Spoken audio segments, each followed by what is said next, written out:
How to adjust speed limit alerts in Waze. First, open the Waze app and make sure you are on the main screen. Tap on the three line at top left corner and go to settings. Scroll down and tap map display.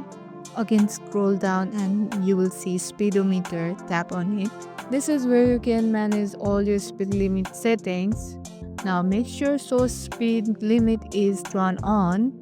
This let Waze display the current road speed limit on your screen. Under when you show alert, you can choose when Waze warn you that you are over the speed limit.